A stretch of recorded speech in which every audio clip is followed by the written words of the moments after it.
Hello and welcome back to another episode of Screen Tested. I am your host Tyrant, and today is our very first House of the Dragon / Game of Thrones episode. Don't worry, we will have more to come, of course, but what we're going to be starting off with is this right here. This is Dark Sister, a full spring steel battle ready blade provided by Swordia. Now, Swordia has been knocking it out of the park with a whole bunch of their, functional and battle ready Lord of the Rings swords, so I expect it should be a completely functional and, pretty beastly blade, right? It has an awesome thrusting tip on it. The grind lines look good. The quality of the detail of the casting, things like crossguard, pommel, etc., isn't actually terrible. It has more detail than I was expecting, but there are some things that we need to go over in terms of its specifications. The biggest issues that we have right out the gate with it is obviously the length is really short. This is not as big as it is in the show. The one in the show is like a full longsword. This one is only 100 centimeters long overall, and it has an 82 centimeter blade length. So this is a real kind of, hand and a half, single hand, but you obviously can still use it with the second hand, of course. In terms of the weight, that's actually, because it is so small, it does have a really fantastic weight, and obviously the blade geometry lends itself. It's a rather aggressive profile taper, which means we have a lot less weight than some other designs. It only comes in at around about 1 kilos in total. So it's got a really bloody nice weight to it. It does come with a sheath, which is nice because obviously it just leaves you somewhere to keep the blade safe, essentially. Now, we get to the really important point here, the price. It is only $129. This thing is dirt cheap, especially for, obviously getting this quality of steel. Yeah. This is why it makes sense, right? Because obviously we talked about the length not being 100% accurate and all these other things, but for what you're getting for this price point, that is actually insane. And even if I have a whole bunch of cripes, $129 just for the blade alone is actually a really sweet deal. So if you want to pick one up, there'll be a link in the description, and it does help the channel, of course. Now, let's get out there and let's start cutting with it. Let's see how it feels in the hand, and let's see if it is truly worth its mighty price tag of $129. I mean, no matter what happens, I reckon it's going to be worth $129. A full battle ready sword, yeah. I was very curious about this one because, first off, I love the design. There's so much about the aspects of this blade that I really like. However, this one isn't really a perfect replica. It's kind of really short. Like, it's supposed to be a big long sword. This is, this is a bastard sword at best. It's quite short. However, I don't know if I hate that because it's really hard to get over on camera, right? This thing is incredibly light and nimble. This is one-handed. Like, absolutely, that's interesting, we'll talk about that.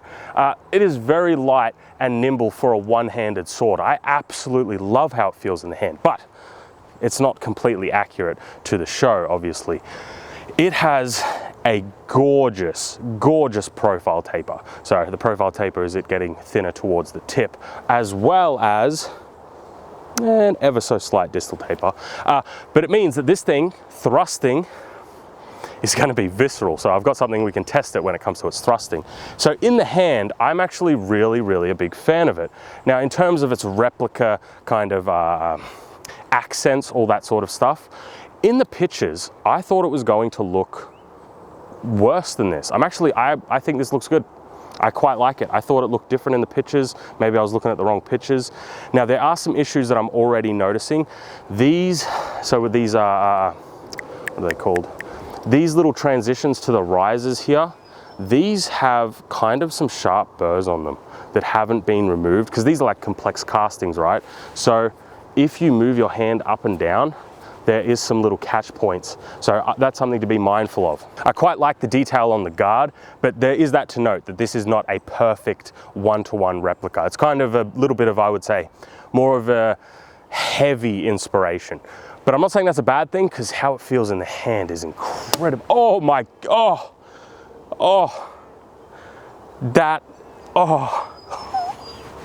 So light, holy shit. Oh.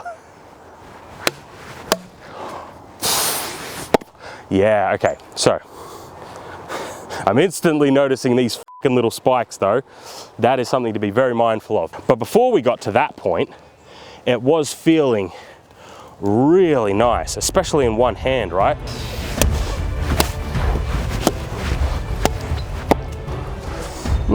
Interesting. It's quite thick at the tip. It doesn't actually have a huge distal taper. So when it gets to that tip, it means that it's actually hard to kind of get enough momentum to be able to cut through things very easily, I should say. But apart from that, holy crap, that feels good in the hand.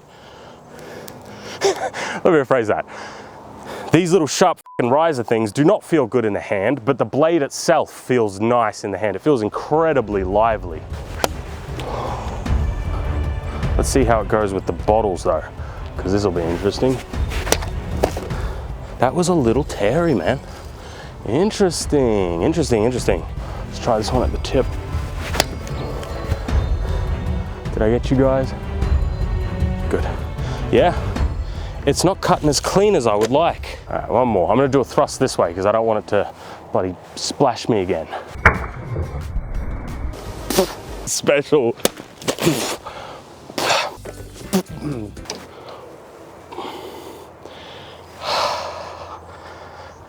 That thrust is just incredible. Yeah. Okay, that one wasn't bad. It is interesting because it's such a light sword. I really don't like how these are digging into the hands though. But I mean, if you're wearing gloves, you'd be perfectly fine. But, sorry, back to my train of thought.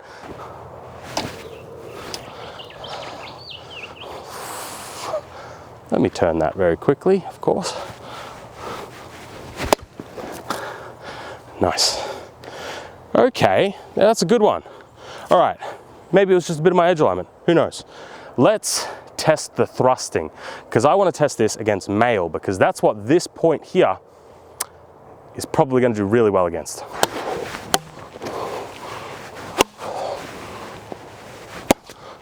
Yeah, there's no way I was getting through that last little bit. All right, let's thrust in Tony now. Thanks for holding that for me, buddy. Oh, if you're enjoying today's episode, you should consider subscribing. I'd really appreciate it. Thanks, buddy. So let's very quickly try the thrusting on our Dark Sister here. We've got some mail and we've got some Gambesson. We'll probably do the mail first and then we'll try the Gambesson after the fact. I reckon this is going to blast through the Gambesson with, like, it's not even there, but let's see if we can get through some of this real riveted mail.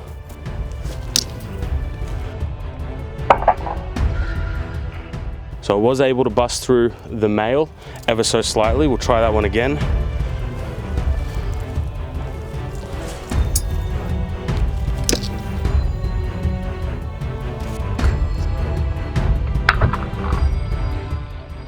I'll hold it this way for you guys, so hopefully you can see the sword a little bit better.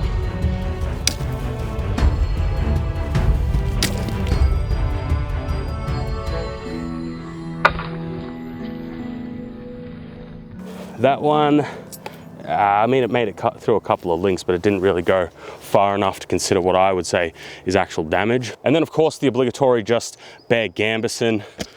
It's not even there. I'll do it the other way so you guys can see the blade a little bit.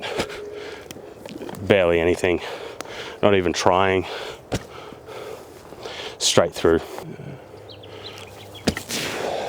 Something that I should mention also is obviously the design of the actual blade, right? Obviously we have that dragon theme all throughout the hilt, which I'm a big fan of. It has a super aggressive spiky pommel. So I mean, like, you know, pommel striking with this thing would be incredibly visceral. Same thing with the crossguards as well. We obviously have that, you know, those dragon wings for the crossguards. They slightly sweep up. So actually trapping blades with this would be really, really awesome. And that doesn't even include things like these points, is how I would describe them, on the actual the crossguard itself. So in terms of the actual design of the blade, it's incredibly aggressive, incredibly gnarly, obviously very dragon themed. Big fan of it. Very fantasy, very awesome. Like I said, Dark Sister is one of my actual favorite House of the Dragon sword designs. So these all are spring steel blades, so we should have some really insane flex on it.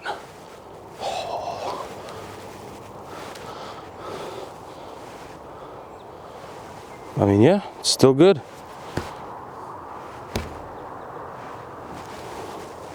Yep, okay. Flex is good, spring steel. Now I'm gonna have some complaints and gripes with it, but like just the blade alone is worth it. This is 129 US dollars. Now, you're not getting the most accurate Dark Sister sword, right? But this isn't really a replica. This is a battle ready sword, right? Spring steel, sharp edge, cut with it, full tang, the whole shebang. So 130 bucks, hell yeah. However, now we're gonna get to my complaints. So without further ado, we'll get into Tyrant's initial thoughts, score, or tits for short. So starting off with comfort, it gets a big fat 6. Yeah, it's actually real, like the handle itself, the shape, the ergonomics, the geometry is really comfortable. I like it. However, these cast accents and risers irritated the out of my hand when I was in testing. Now, if I put on a gauntlet or a glove, this would be mitigated, but honestly, there is just too many burrs here. Like, you just need to take some sandpaper to this and refine this a little bit more to get it to feel a little nicer. Now, there was also, I'm not gonna call them sharp edges, but I'm gonna call them 90-degree angles on the cross guard. So there is some like fit and finish stuff. I would then just take some sandpaper to all these little edges so that it's not sharp on my hands, or wear a glove.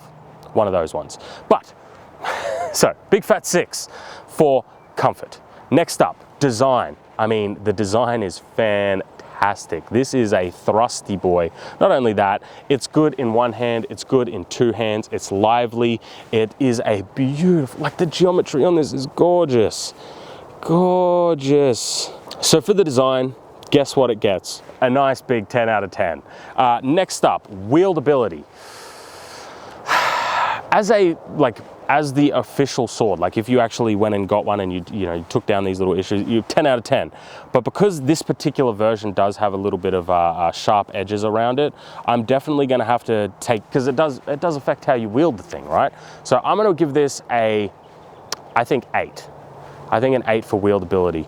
And then last but not least, effectiveness. 10 out of 10. Like, I mean, this thing is a beast in the thrust, in the cut, and it's just, I really like this sword, man. Not only do I like the design of it, I like this interpretation as well. Now, obviously, having a much longer one would also be really cool, but I'm actually quite happy with it. So that gives us a final score of 34 out of 40.